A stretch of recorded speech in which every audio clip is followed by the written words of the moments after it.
বিশ্ব ইজতেমার প্রথম পর্বের দ্বিতীয় দিনের আরও খবর জানাতে টঙ্গী থেকে যোগ দিচ্ছেন সহকর্মী আবুল হাসান। হাসান, ফজরের নামাজের পরই তো বয়ান চলছে বিশ্ব ইজতেমার ময়দানে। এখনকার সার্বিক আনুষ্ঠানিকতার বিস্তারিত জানাবেন।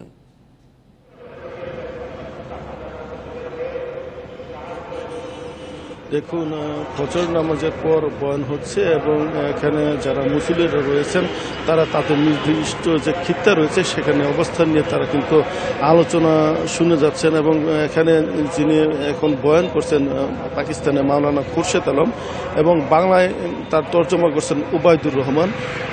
এখানে যে ধর্মীয় পরিবেশ আমরা দেখতে পাচ্ছি যে পুরো ময়দানে যে খিত্তাগুলো রয়েছে সবাই সেই খিত্তায় অবস্থান নিয়ে মুসল্লিরা জিকির আজকার করছেন এবং সেই ধর্মীয় বয়ানগুলো শুনছেন এবং 10টা পর্যন্ত এখানে এই ধর্মীয় বয়ান চলবে এবং এখানে 10টার পরে আনুষ্ঠানিক কিছু আলোচনা আছে।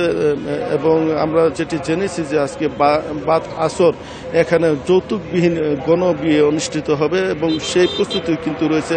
প্রতি বছর এখানে কিন্তু এই গণবিয়ে অনুষ্ঠিত হয় এবং এখানে যে বয়ান মঞ্চ রয়েছে তার পাশেই কিন্তু এই যৌতুকবিহীন গণবিয়ের আনুষ্ঠানিকতা চলে এবং এখান থেকেই বরকনের সাথে যে বিয়ের আনুষ্ঠানিকতা সেটি সম্পন্ন করা হয়। এটি কিন্তু ইজতেমার একটি অন্যতম এখানে অনুষঙ্গ বলা চলে এবং যারা চিল্লাধারী সাথীরা যাবেন তাদেরকেও এখানে খিত্তাওয়ারি এখানে তাদের তালিকাভুক্ত করা হয়।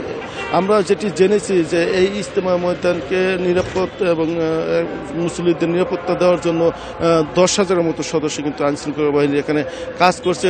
এখানে ওয়াচ টাওয়ার রয়েছে, সিসিটিভির আওতায় পুরো ময়দানকে আনা হয়েছে এবং আগামীকাল কিন্তু আখেরি মোনাজাত হবে এবং আখেরি মোনাজাতে যাতে মুসল্লিরা নির্বিঘ্নে আসতে পারে সেই লক্ষ্যে কিন্তু 14টি বিশেষ ট্রেন এখানে রেলওয়ে ব্যবস্থা করেছে। এছাড়া এখানে আইনশৃঙ্খলা বাহিনীর পক্ষ থেকে ট্রাফিক নিয়ন্ত্রণের ব্যবস্থা থাকবে এবং যাতে মুসল্লিরা কোনোভাবে আসতে বা এখান থেকে আখেরি মোনাজাতের পর বাসায় পৌঁছতে কোনো ধরনের সমস্যা নয় সেই ব্যাপারে কিন্তু ট্রাফিক বিভাগ আলাদা পরিকল্পনা নিয়েছে। এবং আমরা যেটি জেনেছি যে এরই মধ্যে বিদেশি 2,500-এর বেশি মুসল্লি এখানে এসেছেন এবং তারা তাদের যে নির্ধারিত কামরা রয়েছে সেখানে অবস্থান নিয়েছেন। তারাও কিন্তু এই ধর্মীয় বয়ান শুনছেন।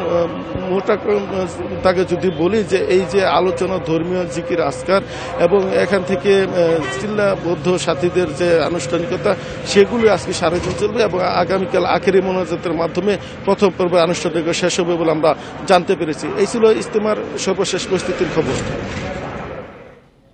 বিশ্ব ইজতেমার প্রথম ধাপে দ্বিতীয় দিনের খবর জানাচ্ছিলেন সহকর্মী আবুল হাসান।